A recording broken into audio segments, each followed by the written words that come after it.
மார்க்சிஸ்டுக்கு 5, விசிகாவுக்கு 8 தொகுதிகளை ஒதுக்கியிருக்கு திமுக தலைமை. எப்படி இது சாத்தியமானது அப்படின்னு விசாரிச்சோம். செஞ்சட்டை தோழர்களை பொறுத்த வரைக்கும் போன முறை வாங்கிய 6க்கும் குறைவில்லாம் வேணும் அப்படின்னு தான் முதலமைச்சர் திமுகவுடைய தலைவர் திரு மு.க. ஸ்டாலின் அவருடனான பேச்சுவார்த்தையிலையும் மாநில செயலாளர் மார்க்சிஸ்ட் கம்யூனிஸ்ட் கட்சியுடைய தோழர் திரு சண்முகம் தெரிவிச்சிருந்தாரு. அப்படின்னா நீங்க 5 தொகுதியில உங்க சின்னத்துல போட்டிடுங்க, ஒரு தொகுதியில உதயசூரியன் சின்னத்துல போட்டிடுறீங்களா அப்படின்னு சிஎம் சைட்ல கேட்க அட்லாஸ்ட் 5 தொகுதிகள் ஓகே அப்படின்னு செஞ்சட்டை தோழர்கள் தெரிவிச்சிட்டாங்க. விசிகாவை பொறுத்த வரைக்கும் அவங்களுடைய உயர்மட்ட குழுவிலேயே தீர்மானம் என்ன போட்டாங்கன்னா டபுள் டிஜிட்ல இரட்டை இலக்கத்துல வேணும் அப்படின்னு கேட்டிருந்தாங்க. 10+1 அதாவது 2028 கோட்டாவில் ராஜ்யசபா சீட்டும் வேணும் அப்படின்னு கேட்டிருந்தாங்க. ஆனாலும் சூழ்நிலை இங்க புதிய கட்சிகள்லாம் சேர்ந்திருக்காங்க, நாங்களுமே திமுகவுமே கொஞ்சம் குறைச்சிருக்கோம் புரிஞ்சுக்கோங்க அப்படின்னு 5 தொகுதிகளில் இருந்து ஃபைனலா 6, 7 வரை திமுக வந்தாங்க.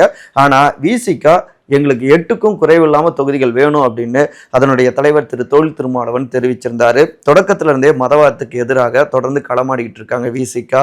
அடுத்து அவர் போட்ட அந்த வீடியோ இருக்கு இல்லையா, அது உருக்கமாக இருந்தது. பொது சமூகத்துக்கிட்டையும் இந்த அளவுக்கு திமுக கூட்டணியை பாதுகாத்துட்டு இருக்காரு, சப்போர்ட்டிவா இருக்காரு விசிகா. ஸோ அவங்களுக்கு கூடுதலாக கொடுக்கலாமே அப்படின்னு ஒரு கருத்து உருவானது.